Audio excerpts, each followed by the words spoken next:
months.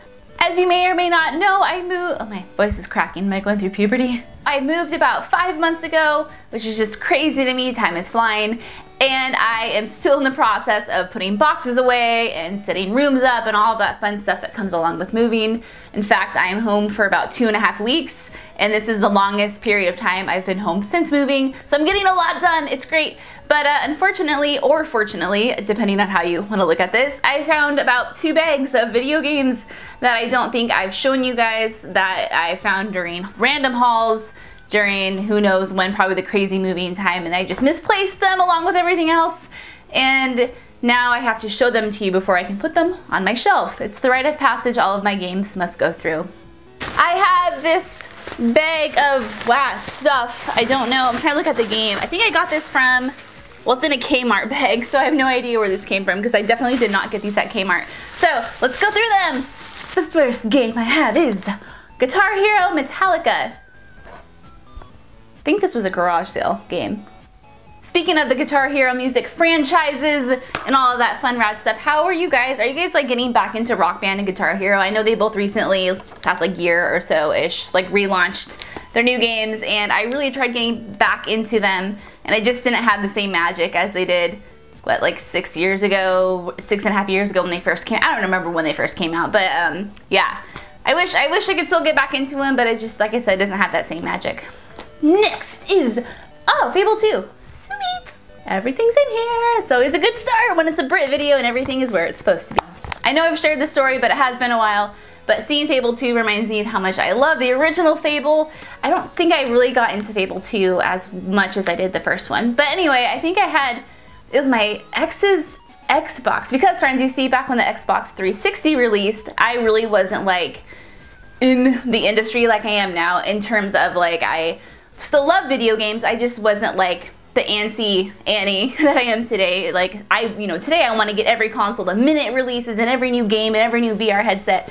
Back then I was like, I can wait a little bit. In fact, I didn't get the PlayStation 3 until like late 2009, and I think by that point it had been out for a while. So anyway, point being is I didn't have an Xbox 360 until my ex and I broke up because he had an Xbox 360, and then when we split, obviously he took the Xbox and then I had to get my own. Point being, wow, that's a random story that has absolutely nothing to do with anything.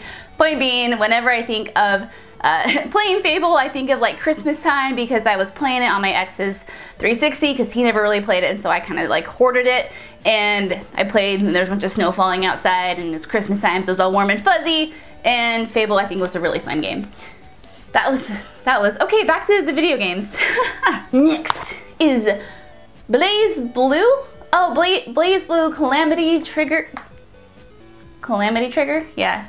You know, I wonder if I would enjoy playing this co-op. Is this just a fighter, or is it a like a story-driven thing? I'm not sure. I don't like fighting games that much just because I suck at them and I can't remember button combinations to save my life, and there's usually not a story involved with most fighting games in terms of like, you know, like you would get from like an RPG or like an action adventure. So for me, there's just like there's not that much incentive to play them, but maybe I would enjoy the Blaze Blues. Prince of Persia. Oh, Prince of Persia. So I remember playing Prince of Persia, and I remember that I thought it looked cool. I liked the like action and combat and the controls and all that, from what I remember. But what I disliked a lot about that damn game was all the collecting you have to do. Now I've mentioned, I think in prior videos, about how in Prince of Persia, I had to collect a whole bunch of stuff and it completely threw me off and I stopped playing the game because of it. And yeah, this is that game. This is that game. I'll never forgive you. I don't even remember if the collecting was mandatory or not anymore. That was a long time ago. But yeah. Boom! Bada! Weird noises. The Italian Job, based on the 2003 blockbuster from Paramount. Yay! Perfect Dark Zero. Rare, I miss you, Rare. Come back to us and make. I don't want to be, as the kids would call it, salty, but just Rare, please come back to us and make old style games like you used to, please. I never played any of the Perfect Dark games, and I kind of wish I did, because I know when people talk about them, they get all nostalgic, and they're like, oh my god, they were so good, and I can't relate, and that makes me sad. I think I own Perfect Dark, though, actually in the box for Nintendo 64. Haven't played it. Blitz the League 2. Admittedly, I'm not much of a sports game kind of person. IRL, I love watching football and I can tolerate baseball if I've had enough drinks. But when it comes to the games, I just can't get into them, sadly. But if I ever were to play a game, I'd want it to be a Blitz game, because those are just the most fun in my opinion. There's nothing like playing football and killing people. Well, almost killing people, right? Woohoo! Sneak King. Oh, what? It's a fucking Burger King guy? Like, Burger King had a video game? Wow, I had no clue. The game is sneaky and the objective is surprise. Here's your chance to step into the royal shoes of the king and silently unleash your hot sandwiches on the hungry citizens of this famished world. All of your covert gaming skills will be put to the test as you try to fill the role of the slickest sneaker on the planet, the Sneak King. Oh my god. I remember getting this game too, and I thought, oh, you know, I haven't heard of that one. I don't think I have that one. No, I definitely don't have this. Funny. Boo! Connect Sports Season 2! The sequel to the #1 best-selling sports game on Connect. Well, that's really saying a lot, isn't it? I mean, to be fair, I loved the Connect when it first came out. I thought it was like the coolest thing ever. I loved playing the Just Dance. Was it Just Dance or was it a Dance? I think it might have been Dance Central. I loved playing Dance Central and like pretending like I could dance and shit, and I even lost a few pounds from it. Fantastic. But now it's just too much of a gimmick for me. But yay, history. History teaches us that once people would pay $40 for a Connect game. We only have a few things left. The first one is Mega Man Anniversary Collection. Oh, that's cool. Sweet. Sweet. Confession time. I just recently, probably in the past 7 or 8 months or so, before I moved, started playing the Mega Man games for the first time on the newest collection that I think came out on PS4. That I played it on PS4. Pretty sure that's what it was. And it was really fun, but I was surprisingly good at it. I've heard that the Mega Man games are notorious for their difficulty and lack of sympathy toward the gamers who play it. But yeah, it was fun. It was nice and nostalgic, and I was pretty proud of the progress I made.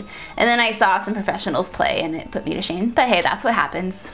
Whoa! Splinter Cell Chaos Theory, highest score ever, 9.9. Something tells me I own a few of these, but you know, I really want to try the Tom Clancy games and the Rainbow Six and the Splinter Cells or whatever the hell. I hope I'm getting these all correct, but because my understanding, and please let me know if I'm wrong, and I know you will, is that they're mostly like stealthy, like covert missions, which is cool. But I'm so bad at those, but I think it would be fun to play with someone. I mean, I think it'd be fun for me. It would probably be very frustrating for them. But maybe one of these days I'll jump into them and make an ass of myself. Last but certainly not least is Pokemon Ultimate Handbook Updated Edition for $1. Oh, this book has seen some shit. It has seen some shit.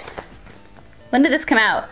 2009 is when this book came out, and this is the updated edition with over 490 Pokemon. Alright friends, that was a pretty long video game haul video, but thank you for sticking around and watching it. And I have a few more bags to show you, so never fear, in case you were fearful. There are more of these coming. So thank you so much for watching, and if you like my shenaniganry, please subscribe. I'd appreciate it. Alright guys, I'll see you next time. Bye!